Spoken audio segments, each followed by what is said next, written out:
May napuntahan kaming lugar sa Batangas na may napakagandang view ng sunset from the lake. Napakadaming aesthetic spots wherein you can take Instagrammable photos. Meron siyang overlooking view ng Taal Lake and the view is best when the sun is about to set. Kaya naman, samahan nyo kami dito sa Imelda's Garden sa Cuenca, Batangas.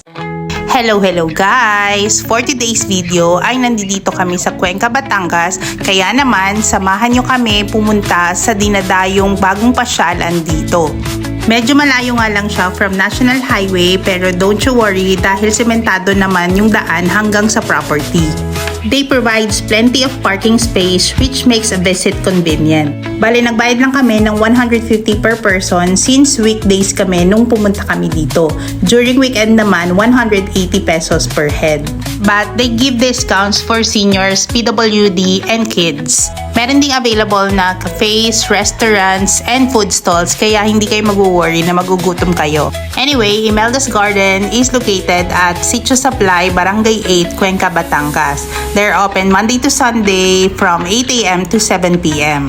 Imelda's Garden offers beautifully maintained gardens. They carefully arrange flowers, add a pop of color against the backdrop of lush green mountains. The design and the layout of the landscape are well thought out, creating a calming and inviting atmosphere.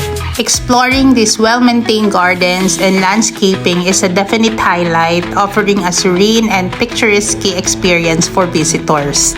Mga around 4 o'clock nung dumating kami dito and I think this is the best time na pumunta dito kasi ma-enjoy nyo yung pag-e-explore ng buong property. I suggest to avoid going there when the sun as it its peak, especially in this kind of weather in the Philippines. And of course, one of the highlight here in Imelda's Garden is the view of the lake and Taal is absolutely breathtaking.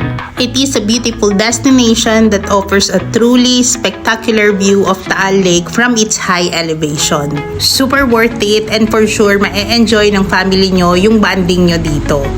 Napakadami ding spots to take great photos, sit, eat, and just relax while enjoying the scenery. If possible, try to visit during weekdays para hindi masyadong crowded at mas ma-enjoy nyo yung buong place. Imelda's Garden is a great place to unwind for nature lovers. The mountain view of Mount Makulot and the overviewing scenery given by the Taal Volcano and the Taal Lake is so majestic.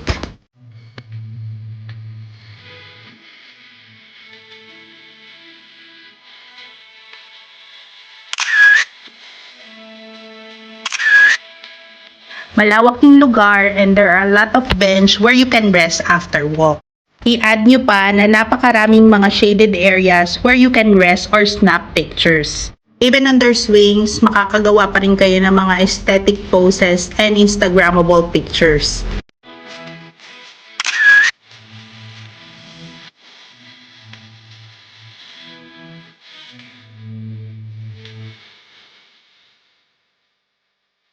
For sure, your kids will also enjoy since meron din silang mga swings, slides, and mini playgrounds.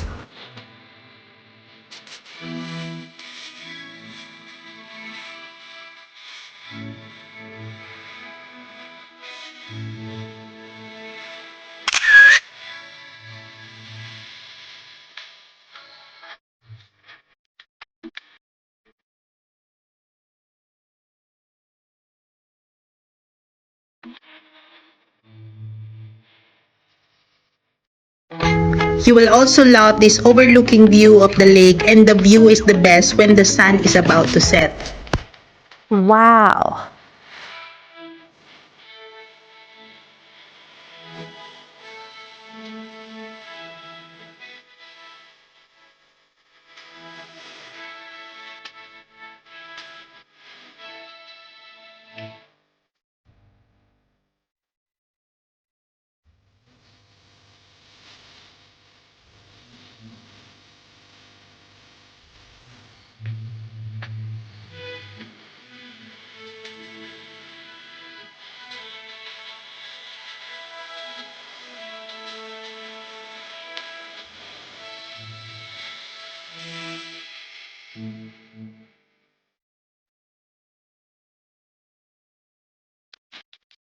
At yun na lang po muna for today's video. Thank you for watching. Bye!